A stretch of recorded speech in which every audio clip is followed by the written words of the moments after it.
एक समय की बात है, प्रातः काल का समय था। भगवान बुद्ध के काफी सारे शिष्य भगवान बुद्ध की प्रतीक्षा में लोग लगे हुए थे कि अब भगवान बुद्ध आएंगे। भगवान बुद्ध ठीक समय पर वहां पर उपस्थित हुए। सब लोग खड़े हो गए। भगवान बुद्ध ने आसन ग्रहण किया। सभी शिष्यों ने देखा उनके हाथ में एक रस्सी विद्यमान थी। भगवान बुद्ध कुछ बोल नहीं रहे थे और उन्होंने अपने हाथों से उस रस्सी में गांठ लगाना शुरू किया। गांठ लग गया।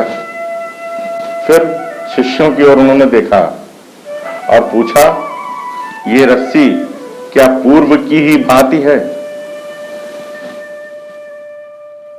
सामने बैठा हुआ शिष्य खड़ा हुआ, बोला, भगवान, ये बहुत ही कठिन प्रश्न है। हमारे दृष्टिकोण पर निर्भर करता है कि इसका क्या उत्तर होगा। एक तरह से तो इसकी बनावट को देखकर लगता है कि इसमें कोई फर्क नहीं है, कि पहले की ही तरह है।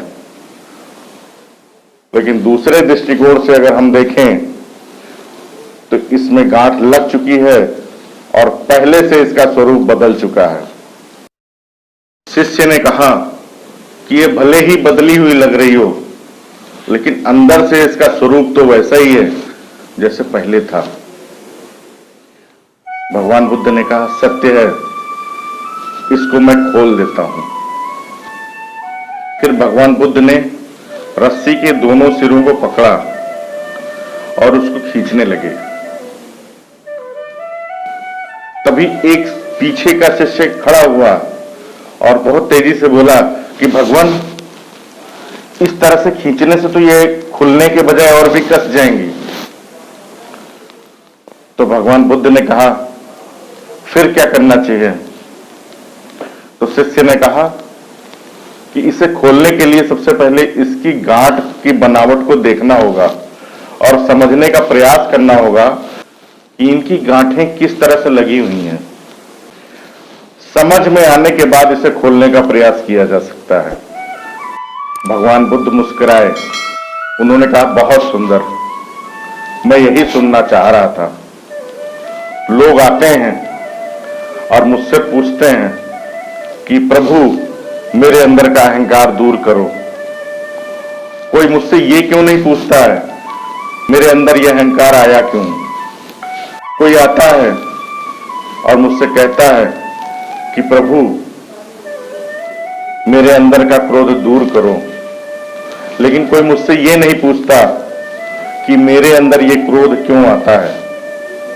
अगर लोगों को उसका कारण ही समझ में आ जाए तो वह दुख अपने आप ही दूर हो सकता है। उसमें कोई कष्ट और बाधा नहीं है। अतः बिना कारण जाने निवारण करना असंभव है। जैसे इस रस्सी की गांठ लगने के बाद भी इसके बुनियादी स्वरूप में कोई परिवर्तन नहीं है, ये पहले की तरह निर्मल है। वैसे ही एक इंसान के अंदर कितने भी विकार आ जाएं, लेकिन उसके अंदर अच्छाई के बीज जागृत अवस्था में रहते हैं। जीवन है तो समस्याएं हैं और समस्याएं हैं तो उसका समाधान भी है। आवश्यकता है कि उस समस्या के कारण को हम अच्छी तरह से पहचानें। अगर हम कारण पहचान गए ना, तो निवारण तो अपने आप ही हो जाएगा। ये कह के भगवान बुद्ध ने अपनी बात समाप्त की। साथियों, ऐसे ही प्रेरक वीडियो के माध्यम से हमको सीख मिलती है, हमारे बच्चों को सीख मिलती है।